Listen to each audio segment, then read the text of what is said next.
Bonjour à tous. Alors, dans cette vidéo, je voudrais insister sur l'importance des complémentarités des pôles afin de cerner les clés d'équilibre euh, à travailler dans ce monde de matière. En fait, cette vidéo vraiment serait destinée à insister sur la clé de la complémentarité des pôles et du respect à avoir de la complémentarité des pôles afin de s'équilibrer dans ce monde partagé, séparé entre un dehors et un dedans, hein. Puisque constamment, au travers de ce sujet des âmes jumelles, heu, vous voyez combien euh, euh, cette répétition constante des approches unifiées questionne, hein, à savoir pourquoi tant insister à présenter des codes unifiés alors que la systémique permet de décortiquer en détail et de valider dans des observations relationnelles concrètes à quel point les codes unifiés ne sont pas les bons dans ce monde polarisé. Quelle est cette problématique à constamment ne pas entendre les évidences qui sont manifestées de façon explicite au travers des articles présentés sur les travaux de systémique. Voilà la problématique. Donc cette vidéo, ça serait vraiment pour insister et vous amener à être dans un esprit critique. Par rapport à toutes ces informations précieuses qui sont de plus en plus révélées et démontrables sur la logique des systèmes polarisés dans ce monde de matière, vous aider à avoir ce sens critique sur pourquoi tant d'évidences ou, euh, ou, ou tant de choses démontrables ne sont pas suffisamment investies pour, euh, pour aller voir si elles sont vraies ou pas. De toute façon, l'essentiel, c'est d'aller, comme je vous dis, ne pas prendre pour vérité première tout ce qui vous est dit, mais d'aller le vérifier. Et actuellement, au travers de la systémique, il y a tout pour aller vérifier. Donc, quels sont ces mouvements unifiés qui constamment se précipitent pour répondre et continuer à présenter des règles unifiées comme code d'équilibre dans cette relation ambitieuse, la relation la plus ambitieuse pour l'homme, c'est-à-dire la relation âme jumelle, où toutes les problématiques des hommes et des femmes sont à travailler en miroir amplifié, hein, pour épurer le moindre des fragilités de chacun, hommes et femmes, en complémentarité. Donc, voilà, je veux vraiment, au travers de cette vidéo, insister sur le fait que de plus en plus, la vérité, le voile se lève et vous assistez à un réveil d'affirmation juste dans l'humanité qui est vraiment parlante, hein, au travers des faits sociétaux, hein, comme les Gilets jaunes. On a de plus en plus de personnes qui réfléchissent de façon pertinente dans une position à essayer de trouver les clés de l'affirmation juste. Et plus il y a ces éclairages, plus on a en face un déni, mais un déni questionnant de façon très lourde. Alors, on l'entend, hein, la première réaction de l'humain face à des réalités qui se posent, ça va être au départ de s'accrocher à son familier, même si c'est du familier douloureux. Donc vous avez un premier mouvement chez tout être humain d'aller défendre son approche, même si elle est fausse. Mais, interrogez-vous, quand cela perdure, plus vous amenez de matière et vous mâchez le travail de décortiquer, de démontrer comment toute cette systémique est étayée sur du solide, plus vous le posez et plus vous avez en face du déni qui dure dans le temps et qui prolifère. Cela a du sens, hein, dans une approche relationnelle, psychologique. Cela a du sens. Ce n'est pas que du déni, hein. Donc c'est cela que je voulais aborder aujourd'hui avec vous, d'insister, puisque plus les personnes courageusement s'exposeront à leur peur, leur peur d'aller chercher la vérité, plus les personnes se rendront compte que c'est la solution à toutes leurs problématiques de s'exposer à la peur et d'aller rechercher la vérité pour se libérer. Voilà, c'est important, hein.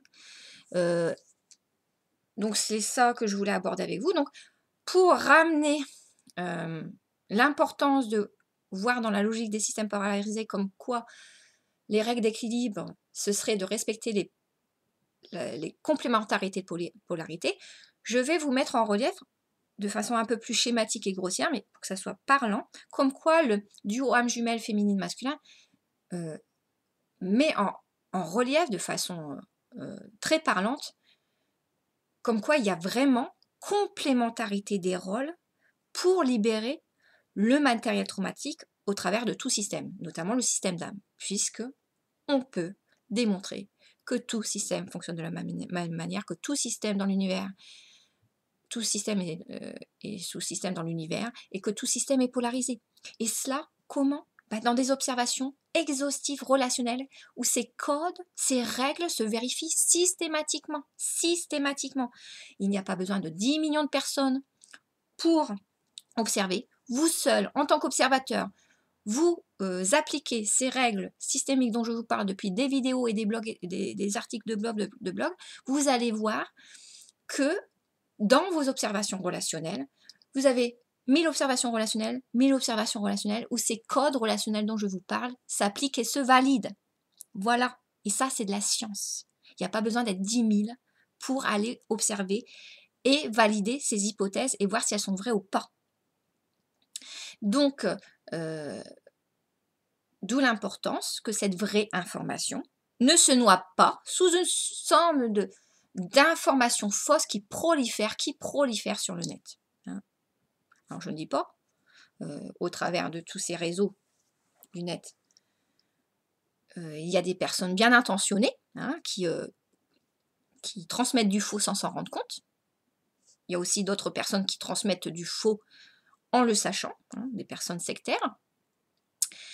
Et il est important quand même de se dire que même les personnes qui transmettent du faux sans s'en rendre compte ont la responsabilité d'aller vérifier leurs informations ou faire un travail sur elles un petit temps avant de se précipiter à vouloir convaincre d'autres personnes sur du faux.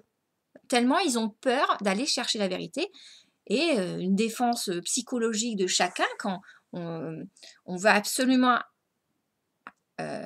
poser son idée de peur de voir une autre vérité, c'est d'essayer d'emmener le plus de monde dans ce mouvement de convaincre de façon précipitée. La personne est tellement angoissée, elle est tellement sûre d'elle d'avoir raison sur le moment, même si elle n'est pas sûre, mais l'angoisse fait qu'elle veut convaincre tout de suite de son approche, qu'elle va essayer d'amener d'autres personnes à conforter son idée, même si elle est fausse. On le voit dans des... Vous êtes dans une problématique, que ce soit de couple ou familiale ou professionnelle, qu'est-ce qui fait que vous allez à un moment donné alimenter le matériel traumatique dans le mauvais sens? C'est que vous allez vouloir convaincre tout de suite l'autre de votre opinion dans l'urgence, parce que l'angoisse fait qu'on veut régler le problème tout de suite dans le moment présent. Et la petite voix, entre guillemets, diabolique, qui va mal vous conseiller, c'est celle qui va vous dire « Non, non, essaie de le convaincre tout de suite, il faut que celui en face comprenne tout de suite ta pensée et voit que tu as raison. » Ça, c'est pas la bonne pensée. Il y a la pensée, l'autre bonne pensée structurante, elle va vous dire « Non, là, il va y avoir une escalade symétrique, il va y avoir alimentation du matériel traumatique, parce qu'en cherchant à convaincre absolument l'autre, tu vas le faire... se retrancher dans ses positions et plus personne ne va s'écouter. C'est pour ça que la pensée structurante va toujours vous dire, et ça c'est le mental protecteur qui va vous aider à ça, la pensée structurante va toujours vous dire, là il n'y a plus de possibilité de partage, il faut mieux se mettre en retrait. Et vous voyez que si vous partez au bon moment de l'échange, quand l'élaboration n'est plus possible dans le partage, et ben, les personnes réfléchissent mieux en séparation, et quand elles se retrouvent, il y a quelque chose qui a avancé. C'est-à-dire que chacun a pu un peu assouplir sa pensée pour mieux en mieux comprendre comment l'autre fonctionne, ou comment chacun fonctionne, et que l'élaboration à 2 puisse se réengager. Donc cela, c'est important à comprendre. C'est que vous voyez bien que moi, depuis le début des travaux, certes, il y a des interférences de partout sur le net qui sont pas du tout, qui sont très grossières, et bien sûr, je ne réagis pas impulsivement à tout ça. Sinon, je me concentre sur la priorité, c'est de transmettre du mieux possible les informations. Si je commence à répondre aux jeux pas très fins, conflictuels ou complètement aberrants des échanges dysfonctionnels, je ne me concentre plus sur les priorités. Les priorités, c'est de transmettre. Et c'est de ne pas alimenter les parasitages des fausses informations qui, que je démentirai en faisant une vidéo tout de suite après. Hein. Donc cela, remarquez-le, c'est important. Le net, c'est la meilleure école pour voir comment fonctionnent toutes les dynamiques relationnelles des plus saines aux plus dysfonctionnelles. Hein. Donc, et je vous invite à voir, comme je vous l'ai souvent dit, en dessous des vidéos, il y a des forums avec des commentaires. Et on peut voir au travers de ces échanges tout le faux et le vrai se mêler. Des vrais témoignages, des faux témoignages. On peut voir comment des parasitages sont posés afin que de la vraie information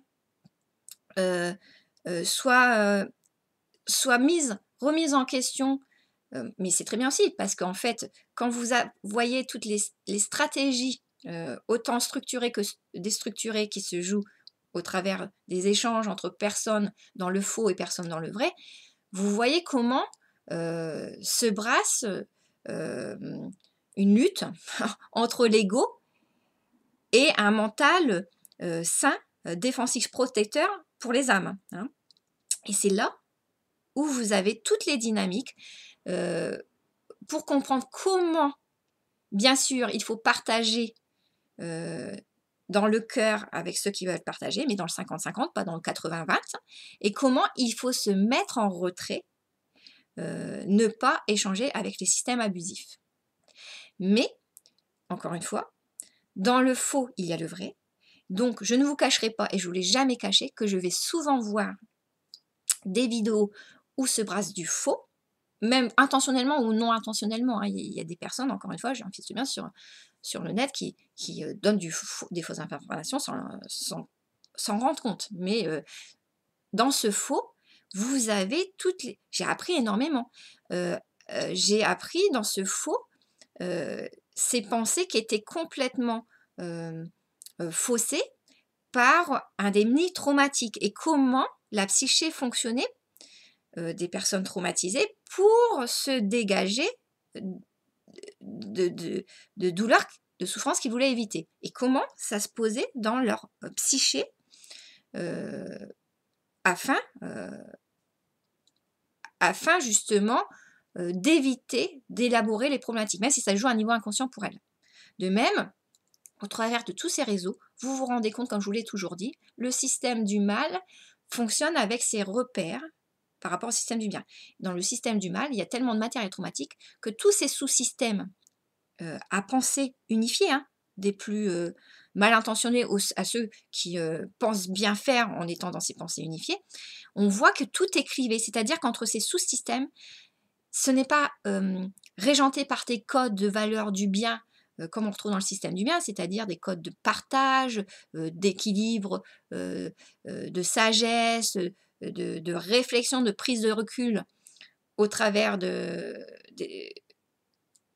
du sens à donner à ces complémentarités d'épaule. On voit que dans ces systèmes du mal, c'est entre ces sous-systèmes, c'est l'obscurité, la trahison, le clivage, l'aveuglement total qui régente la communication entre les sous-systèmes que j'appellerais complètement dans l'aveuglement, les systèmes unifiés, les systèmes sectaires, les systèmes égocentrés. Et donc cela, c'est très important à comprendre, c'est que sur le net, quand je vous dis qu'on a toutes les informations nécessaires pour approcher la synthèse de la jeunesse de l'univers, on les a toutes, ces informations. À l'heure actuelle, on les a toutes. C'est grâce au net qu'on peut accéder de plus en plus à la vérité, puisque je vous dis, dans le faux, il y a du vrai. Et il y a des personnes qui se rapprochent de plus en plus du vrai. Bien sûr, on n'est jamais accédé totalement à toute la vérité, mais dans ces travaux qui sont de plus en plus vrais, même quand il y a du faux dans ces travaux vrais, on peut aussi dans ce faux voir ce qui a fait, ce qui nous permet, au travers de ce faux, de déduire la logique du vrai.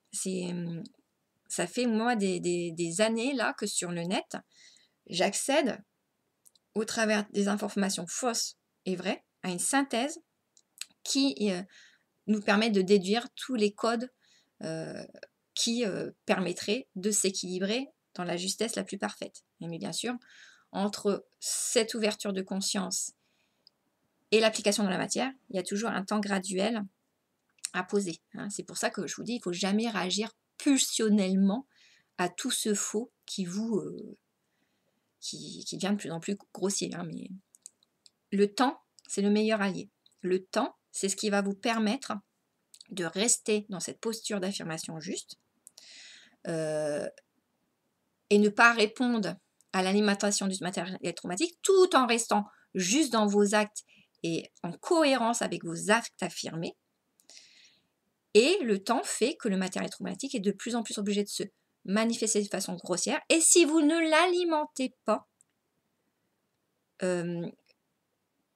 ce matériel traumatique, tout en restant juste et fidèle à vos actes d'affirmation juste, ce matériel traumatique est de plus en plus obligé de se révéler. Hein, dans toute situation injuste, plus vous allez réagir rapidement émotionnellement, plus ça va détourner le problème sur vous et ça va distraire du vrai problème. Hein. Donc bien sûr, je répète, dans les actes, il faut être au plus près de ce que vous voulez manifester de votre affirmation juste. Des moments, vous êtes obligé de patienter, de vous mettre un peu en retrait. Vous voyez un peu ce qui se passe au niveau des faits sociétaux, comme les gilets jaunes par exemple. Les gilets jaunes essaient de gérer au mieux leur affirmation juste pour ne pas répondre à des fonctionnements injustes qui se manifesteraient en face d'eux, hein, tout en restant centrés, les gilets jaunes, sur leurs décisions, sur des actes d'affirmation justes. Vous voyez. Et le plus compliqué, hein, mais on le voit hein, au travers des gilets jaunes, au fil des semaines et des semaines, au travers des manifestations, le plus compliqué, c'est de maintenir ce juste dosage entre posant des pensées, des décisions, des demandes justes, tout en ne réagissant pas émotionnellement à des injustices qui pourraient se manifester sur l'extérieur. Normal, comme je vous le dis souvent, quand vous posez de nouveaux actes, même s'ils sont justes, il y a des résistances au changement en vous. Donc, par loi d'attraction énergétique, ces résistances vont se manifester par des injustices extérieures en face de vous. Hein. Quand vous avez peur, vous attirez à vous l'agressivité. Voilà, les personnes dans une position trop victimisée vont attirer à eux les personnes abusives. Donc, à ces moments-là, bien sûr, il faut bien avancer. Donc, il faut s'exposer à ses peurs. Donc, en s'exposant à vos peurs, vous posez des actes nouveaux qui, bien sûr, sont fonctionnels. Hein. Vous êtes dans cette position de comprendre de mieux en mieux ce qu'il faut mettre en place fonctionnellement pour avancer. Mais dans vos actes, vous posez le comportement que vous avez intégré comme de mieux en mieux fonctionnel, mais sur le moment, vous avez encore des résistances au changement émotionnellement, hein, ce qui est logique. Donc, il faut être conscient qu'en posant ces actes, même s'ils sont justes, même si vous vous réveillez à des actes plus en plus justes que vous avez posés dans la matière, au départ, vous aurez vos résistances intérieures, et donc ça va amener, par loi d'attraction et par logique des systèmes polarisés, ça va amener des obstacles en face, des résistances, même dans le monde manifesté. Et c'est là qu'il va falloir être habile par le mental à ne pas répondre émotionnellement de façon trop lourde. Et donc, sinon, vous êtes bloqué. Vous allez être bloqué dans ce que vous voulez mettre en place dans vos actes de juste. Donc, c'est là votre mental. Quand je vous dis que votre mental, c'est votre barrière protectrice, votre mental vous fait ressentir quand la peur est trop forte et que d'insister, même si c'est pour des actes justes, d'insister dans votre positionnement face aux injustices en face, mais que émotionnellement vous avez trop peur, vous êtes en colère, le mental va vous dire qu'il faut se mettre en retrait à ce moment-là. Mais ça ne veut pas dire que vous n'allez pas revenir. Vous allez revenir dans l'exposition relationnelle à vos peurs au moment où vous serez calmé et que vous pourrez continuer à vous exposer, à poser des actes fonctionnels face à des personnes qui auraient en face de vous des positionnements dysfonctionnels. Vous ne pouvez pas régler tout en une seule seconde. Il faut accepter que, certes, il y a des réalités. À ce moment-là, vous savez, et vous pouvez poser parce que vous l'avez élaboré, vous l'avez observé dans les relations, que cette affirmation juste, elle doit se manifester comme ça, et que l'autre en face, il y a des vérités. L'autre en face, on peut voir s'il est dans un acte juste ou injuste. À ce moment-là, vous savez qu'il est dans un acte injuste, l'autre, mais que vous êtes dans un acte juste, mais il y a une réalité, c'est que vous ne pourrez pas lui imposer tout de suite la justice. Émotionnellement, si vous avez encore des peurs, et bien sûr dans ce monde, on ne peut pas se libérer de ces peurs en 2 secondes, si vous avez encore des peurs, ces peurs-là vont donner de la matière à la personne égotique en face de vous, qui va s'en servir pour vous faire vous discréditer à ce moment-là. C'est-à-dire que vous allez, la problématique va être distraite sur vous. Parce que avec vos peurs, si vous, sur le moment où vous avez trop peur, vous n'allez pas mettre la forme. Et les systèmes les plus abusifs et les plus pervers sont très fins, ils sont très intelligents pour savoir comment taper sur le talon d'Achille à ce moment-là, pour que ça vous retombe dessus et distraire du vrai problème en amont que vous vouliez soulever à la base. Donc, n'oublions pas que dans ce monde, le temps est le meilleur allié, mais le temps, il faut toujours le respecter pour avancer. C'est pour ça qu'on a un inconscient dans ce monde de matière. L'inconscient permet de stocker le matériel traumatique commun et de l'épurer progressivement. On ne l'épure pas d'un seul coup au niveau de la conscience. Voilà. Donc, c'était une petite introduction, donc je pense que je vais quand même arrêter là pour commencer sur ce que je voulais aborder avec vous de ce sujet fort important, de voir que la clé, c'est de comprendre que dans tout système, et tout dans cet univers, système et sous-système, tout système est polarisé. Et en respectant la complémentarité des polarités, c'est là qu'on atteint l'équilibre. Quand on fait le 50-50 dans tout, 50% cœur, 50% mental, 50% transmission, 50% intégration, 50% l'action de la féminine, 50% de l'action du masculin, avec des rôles très différents. 50% conscience, 50% inconscient. Dans ce monde, il y a cette lignée égocentrée, 50%, et cette lignée dans le partage polarisé qui est à sa place dans ce monde polarisé, donc lignée adamique, pré-adamique. On est, tout est 50-50. Dans ce paradis terrestre tel que je vous l'ai décrit, et qui est, en rejoignant la logique des systèmes polarisés, qui est décrite dans la Bible, dans l'Apocalypse, on voit que ce paradis terrestre, ça serait bien les 50% d'hommes et femmes angéliques incarnés qui se retrouveraient près des hommes et femmes terrestres incarnés. 50% de ceux qui donnent le cœur, angélique. 50% de ceux qui donnent le mental, l'affirmation juste, terrestre. Tout est comme ça dans tout système polarisé. Et le grand système divin, bien sûr c'est un yin, mais quand il s'incarne ce yin fondamental, qui s'incarne dans un yang fondamental autour de ses créations, ce système divin, il ne peut s'incarner dans ce yang fondamental polarisé, on pourrait dire, que si les hommes et femmes angéliques s'incarnent dans une affirmation juste, 50-50, auprès des hommes et femmes terrestres qui s'incarnent dans une affirmation juste. Des hommes et femmes angéliques ont un système cœur élevé, ils ont une énergie unifiée, même s'ils sont dans des corps polarisés complémentaires quand ils s'incarnent, les hommes et femmes angéliques. Ils sont de nature yin. Bien sûr, quand ils s'incarnent, hommes et femmes complémentaires, mais yin. Les hommes et femmes terrestres, ils continuent à s'incarner yang, c'est-à-dire de polarité complémentaire. hein. On a voilà, tout est 50-50. Voilà. Je continue sur, là c'était l'introduction. Je fais une nouvelle vidéo pour vous parler de ce sujet.